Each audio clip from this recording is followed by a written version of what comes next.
이제 웃지도 않으시고 인상 팍 쓰고 있으면 설교를 어떻게 해요? 우리 옆 사람을 축복하겠습니다. 하나님이 당신에게 복 주시길 원합니다. 하나님이 당신을 지키시길 원합니다.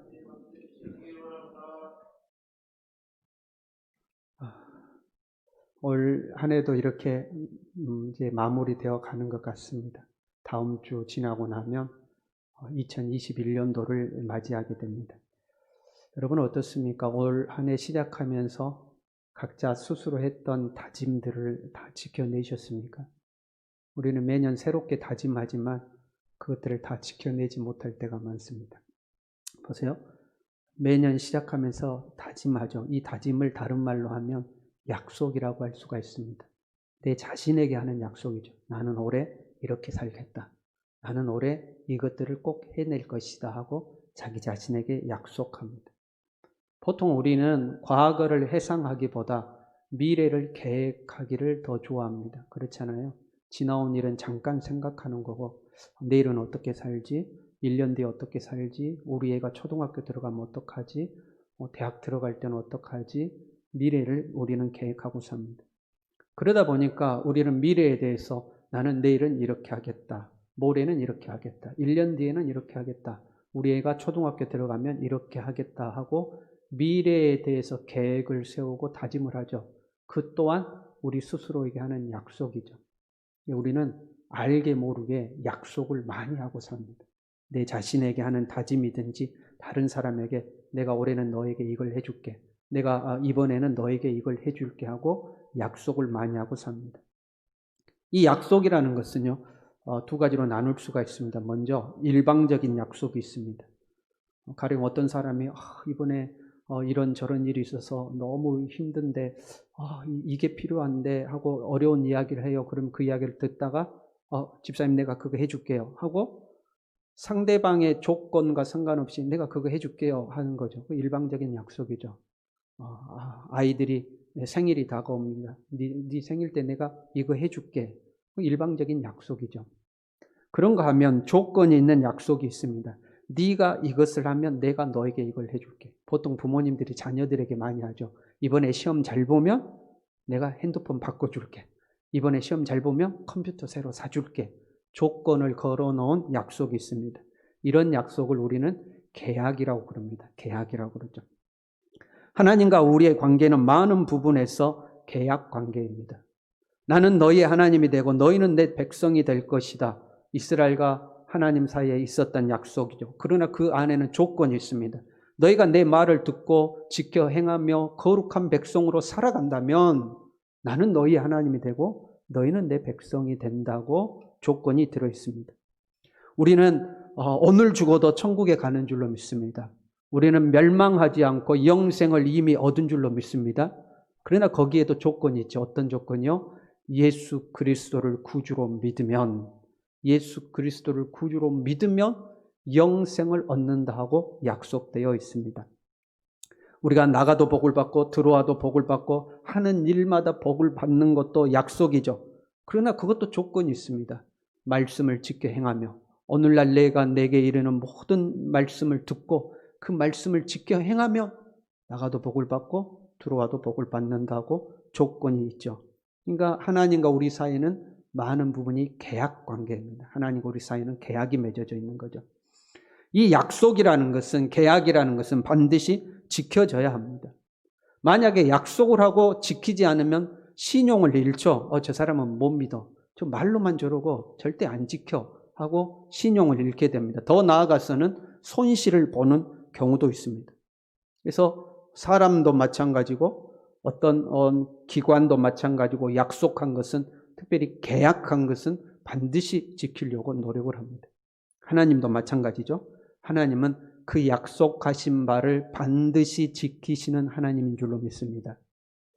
그래서 우리는 하나님의 말씀을 믿고 따라가는 거잖아요. 하나님이 약속하신 거 지킬 거라고 믿고. 그런데 우리가 신앙생활을 하다 보면 조금 이해가 되지 않을 때가 있습니다.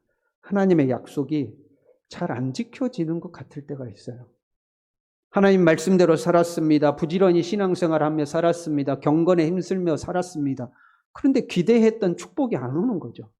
내가 열심히 기도했는데 기대했던 응답이 안 오는 거죠. 그러니까 그러면 우리가 이상하다 하고 고개를 갸우뚱하게 됩니다. 더 이해가 안 되는 일들도 있습니다. 어떤 사람은 그렇게 하나님 앞에 열심히 살지도 않았고 뭐 신앙생활 열심히 하는 것도 아닌데도 잘 되는 사람이 있는가 하면, 어떤 사람은 하나님 앞에 좀 잘 하다가 이만큼 잘못했어요. 살다 보면 이만큼 잘못할 때도 있잖아요. 근데 작은 실수했음에도 불구하고 하나님이 엄하게 책망하는 경우도 있습니다. 그럼 우리가 그때 좀 의아해하죠. 우리가 잘 아는 믿음의 사람 아브라함을 생각해 볼까요? 하나님은 아브라함에게 엄청난 약속을 하셨습니다. 내가 너에게 땅을 주겠다. 너로 하여금 큰 민족을 이루게 해주겠다. 너의 이름을 창대하게 해주겠다. 얼마나 그 이름이 귀하든지 너를 축복하는 자에게 내가 복을 주고 너를 저주하는 자에게 내가 저주하겠다. 너는 그 복 덩어리 그 자체가 될 것이다. 어마어마한 약속을 하나님은 주셨습니다. 그런데 하나님께서 그 약속을 이루시는 것은요, 75세 때 아브라함 불러놓고 100세가 되었을 때에 아들 하나 딸랑 주셨습니다. 너로 큰 민족 이루겠다고 해놓고 100세 된 아브라함에게 아들 하나 주신 게 전부였습니다. 그 이상하잖아요. 오늘 본문에 나오는 사울이라는 사람도 그렇습니다. 어느 날 하나님께서 사울 왕에게 명령했습니다. 아말렉 족속을 진멸해라. 왜? 이스라엘 백성들이 출애굽에서 광야를 지날 때에 광야 지나는 게 힘들잖아요. 그래서 힘이 약한 노인들, 어린이들, 여성들이 뒤로 좀 쳐졌어요. 그랬더니 이 아말렉 족속이 거기를 공격한 겁니다. 하나님이 그걸 기억하시고 아말렉 족속을 혼내시는 거죠. 그래서 아말렉 족속을 진멸하라고 사울 왕에게 명령했습니다. 사울 왕은 전쟁에 나가서 승리했습니다. 그런데 한 가지 흠이 있었죠. 그 짐승들을 다 진멸해야 되는데 그 중에 좋은 것들을 남겨놓은 겁니다. 사울은 나름대로 생각이 있었어요. 아니 어차피 이렇게 좋은 짐승 소나 양이나 이렇게 실하고 아주 뭐 특상품인데 이거 그냥 죽일 필요가 있냐. 이 양에 죽일 거 하나님 앞에 제사 드릴 때 쓰자. 그러면 훨씬 좋지 않냐. 하나님께 좋은 걸로 드리니까. 나름대로 생각이 있어서 그걸 남겼습니다. 그러나 잘못한 거죠. 왜요? 하나님이 진멸하라고 하면 진멸해야 되는 겁니다. 그렇잖아요, 여러분. 하나님이 진멸하라고 했는데 내 생각대로 이렇게 하는 게 더 좋을 것 같아 하고 자기 생각대로 하면 안 되는 거예요. 잘못한 것은 사실입니다. 그런데 그 사울의 잘못에 대한 하나님의 이 대가는 너무 가혹합니다.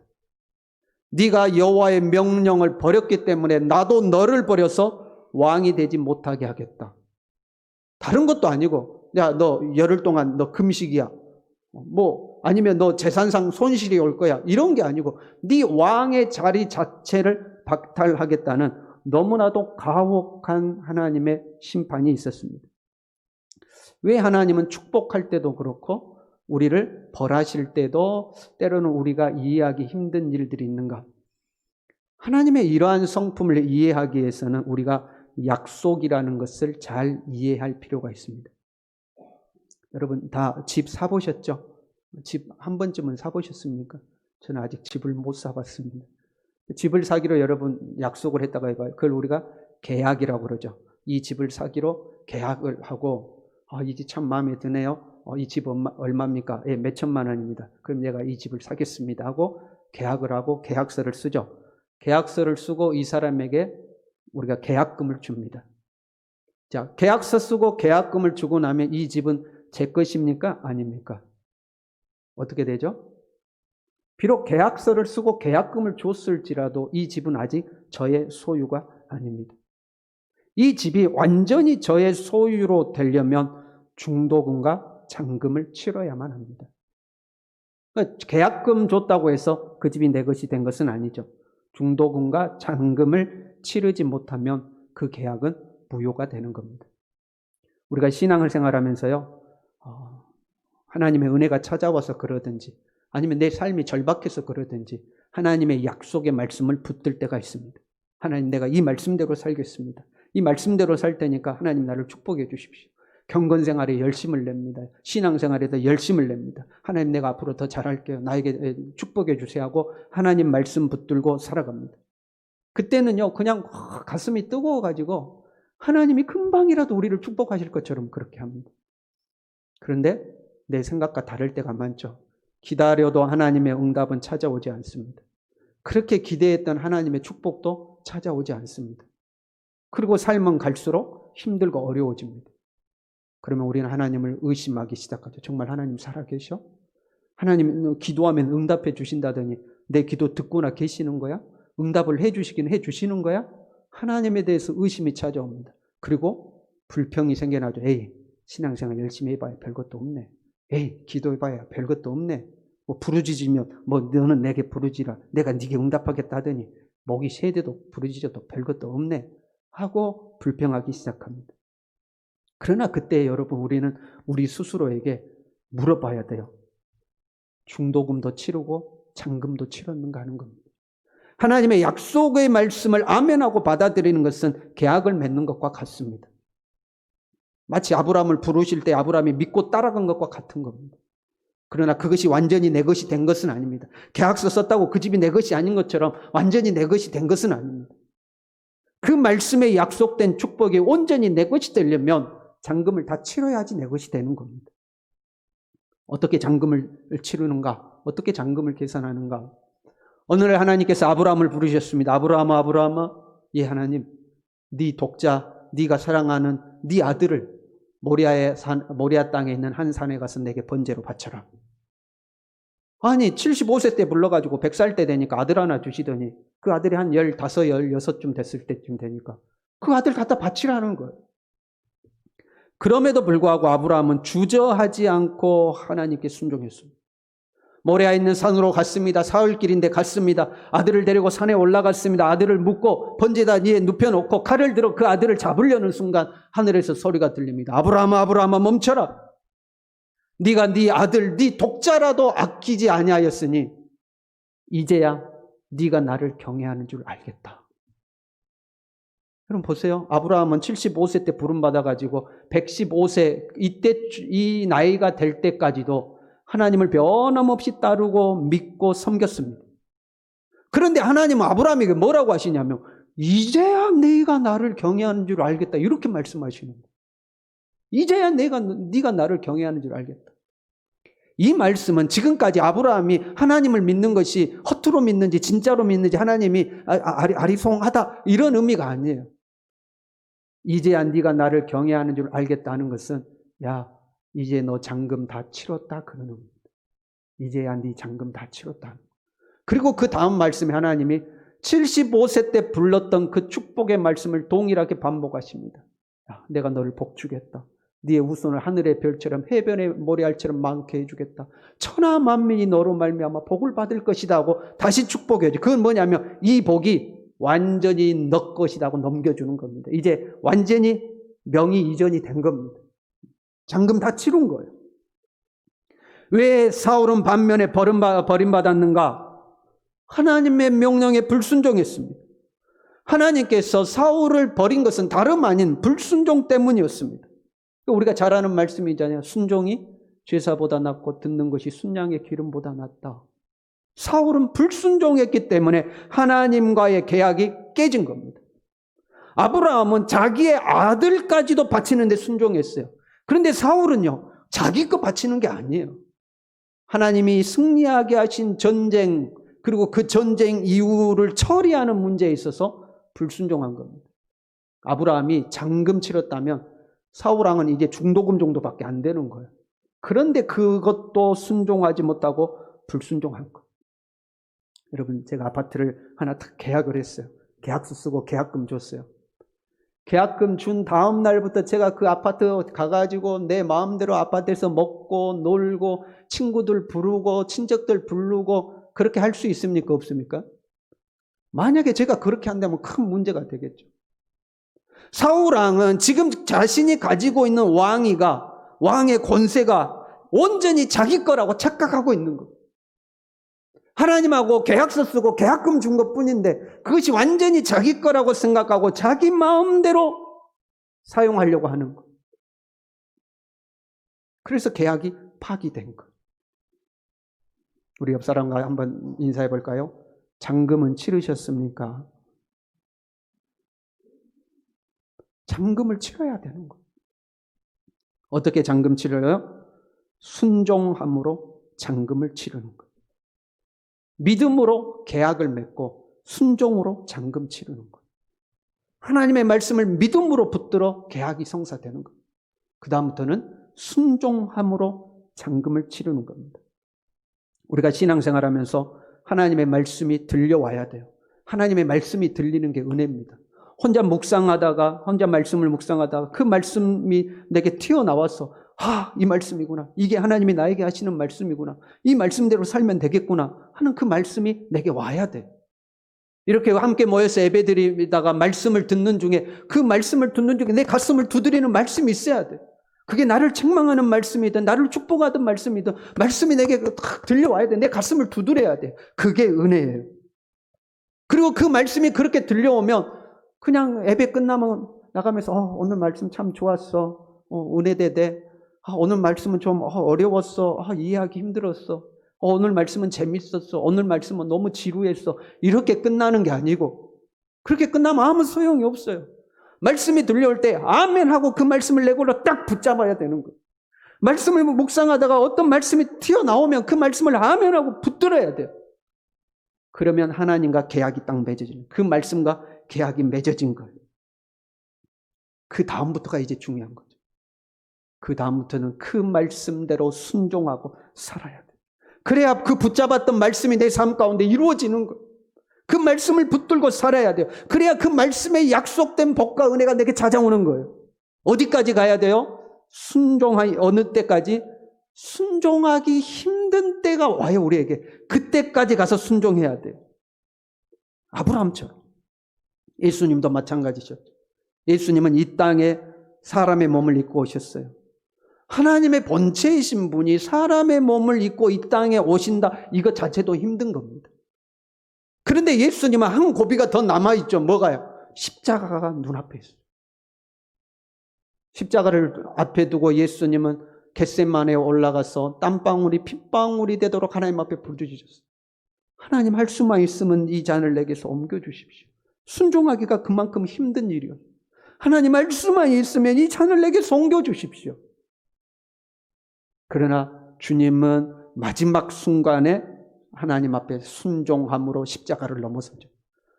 그 십자가를 넘어서서 예수 그리스도는 온 세상의 구세주가 된 줄로 믿습니다. 만왕의 왕이시오 만주의 주가 되신 거예요. 십자가를 넘어섰기 때문에, 넘어설 수 없는 것을 순종했기 때문에 모든 것이 예수님에게 이루어진 겁니다. 여러분, 말씀대로 살다가 조금 순종하기 힘든 순간이 오잖아요. 그러면 이렇게 생각하세요. 내가 지금 중도금 치르는구나. 내가 이제 잔금 치르는구나. 하나님의 말씀이 곧 내 것이 되겠구나. 이렇게 생각하세요. 사울이 불순종한 이유는요, 이렇게 이야기합니다. 내가 백성을 두려워하여 그들의 말을 청종하였음이니이다. 백성이 뭐가 두려웠을까요, 왕이? 이 백성이 나를 지지 안 하면 어떡하지? 내 지지율 떨어지면 어떡하지? 이 백성이 나를 배신하고 나를 왕의 자리에서 몰아내면 어떡하지? 지금 내가 가지고 있는 거 잃어버리면 어떡하지? 이거 두려워한 거예요. 내가 가지고 있는 이 부와 명예와 권세 잃어버리면 어떡하지? 이걸 두려워하고 있는 거예요. 근데 여러분, 내 삶을 책임지시는 분이 누구이죠? 현재 나의 자리를 지켜주시는 분이 누구이죠? 나의 삶의 안전을 보장해 주시는 분이 누구이죠? 현세뿐만 아니라 내세까지 나를 책임지시는 분이 누구이죠? 그게 내 자신입니까? 돈 있는 사람입니까? 권세 있는 사람입니까? 오직 하나님이신 줄로 믿습니다. 이 하나님께 우리 인생을 맡기는 겁니다. 그럼 우리 한번 하나님께 맡겨보자고. 좀 잔머리 쓰지 말고, 신앙생활하면서 잔머리 쓰지 말고, 이렇게 하면 손해가 될 것 같고, 이렇게 하면 이익이 될 것 같고, 잔머리 쓰지 말고 그냥 하나님을 온전히 믿고 하나님께 맡기고 하나님의 약속을 붙들 수 있기를 바랍니다. 왜냐하면 사람은 때로 거짓말합니다. 사람은요, 약속을 해놓고도요, 거짓말하기도 하고 지키고 싶지만 힘이 없어서 못 지킬 수도 있습니다.